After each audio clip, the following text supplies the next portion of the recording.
இந்த மாதிரி oil Cannes எல்லாம் வந்து எப்படி யூஸ் பண்ணுறதுன்னு பார்க்கலாம். நான் வந்து இதில் டிடர்ஜென்ட் லிக்விட் வாங்கியிருந்தேன். ஸோ இப்போ தீந்து போன பிறகு இதை நம்ம தூக்கி போடாமல் ரீயூஸ் பண்ண போகிறோம். பாருங்கள், அந்த கேனை நான் கட் பண்ணுற மாதிரி கத்தியை நல்லா ஹீட் பண்ணிவிட்டு 2 போர்ஷனாக கட் பண்ணி எடுத்துக்கோங்க. பாருங்கள் ஃப்ரெண்ட்ஸ், நான் எப்படி கட் பண்ணணும் அதே மாதிரி கட் பண்ணி எடுத்துக்கோங்க ஃப்ரெண்ட்ஸ்.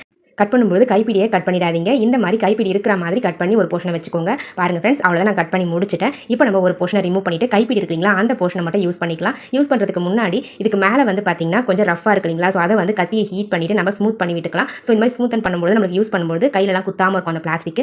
இப்போ நம்ம அந்த கேனுடைய பாட்டமில் வந்து பார்த்தீங்கன்னா இந்த மாதிரி சின்ன சின்னதாக ஹோல்ஸ் வந்து போட்டு எடுத்துக்கலாம். நம்ம கட் பண்ணோம் இல்லைங்களா, அந்த ஓப்பன் இருக்கும் பாருங்க, அந்த ஓப்பனுக்கு ஆப்போசிட் சைடில் ஹோல்ஸ் போட்டு எடுத்துக்கோங்க. இதை வந்து நம்ம ஒரு சூப்பரான ஃப்ரூட்ஸோ வெஜிடபிள்ஸோ ஸ்டோர் பண்ணி வைக்கக்கூடிய ஒரு ட்ரே மாதிரி யூஸ் பண்ணிக்கலாங்க. நான் வந்து தக்காளி தான் எடுத்திருக்கேன். இது ஒரு 2 கிலோ தக்காளி இருக்குங்க. அதை வந்து ஃபுல்லாகவே நான் வந்து கவர்லேருந்து இந்த பாக்ஸுக்கு நான் மாற்றிட்டேன். பாருங்கள் ஃப்ரெண்ட்ஸ், இந்த ட்ரே வந்து பார்க்க ரொம்பவே க்யூட்டாக அழகாக இருக்குது. இதை நம்ம ஃப்ரிட்ஜில் வச்சு அழகாக ஸ்டோர் பண்ணி யூஸ் பண்ணிக்கலாம். பாருங்கள், யூஸ் பண்ணுறதுக்கு ரொம்பவே கம்ஃபர்டபுளாக இருக்குங்க. அந்த கைப்பிடியை வச்சு நம்ம மூவ் பண்ண யூஸ் பண்ணிக்கலாம். நீங்கள் ஃப்ரூட்ஸ் கூட இதில் போட்டு ஸ்டோர் பண்ணி வச்சுக்கலாம். 2 to 3 கிலோ தக்காளி வரை இதில் நீங்கள் போட்டு ஸ்டோர் பண்ணி வைக்க முடியும்.